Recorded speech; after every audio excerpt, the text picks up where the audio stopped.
السلام عليكم ورحمة الله وبركاته. أهلا وسهلا بكم في لقاء جديد. لو دي أول مرة تتابع القناة يا ريت تسعدنا بالاشتراك فيها وتفعيل جرس التنبيهات عشان دايما يوصلك كل جديد. يستضيف ملعب شهداء بنينا بمدينة بنغازي الليبية عصر اليوم الأربعاء 25 ديسمبر 2024 مباراة هامة ومرتقبة تجمع بين منتخب السودان ومنتخب إثيوبيا في إياب تصفيات المؤهلة لكأس الأمم الأفريقية للمحليين. لكن قبل الدخول في التفاصيل اتركوا لنا توقعاتكم لنتيجة هذا اللقاء في التعليقات.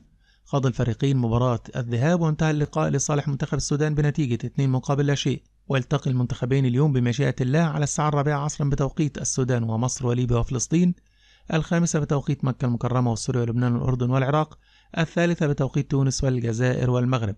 أما عن النقل المباشر لهذا اللقاء فلم تعلن أي قناة عن نقل اللقاء، لكن بإمكانكم متابعة البث المباشر عبر صفحة المنتخب السوداني على السوشيال ميديا. كل نتطلب بالتوفيق لمنتخب السودان في هذا اللقاء، وبنتمنى لحضراتكم متابعة ممتعة. دمتم في رعاية الله وأمنه، والسلام عليكم ورحمة الله وبركاته.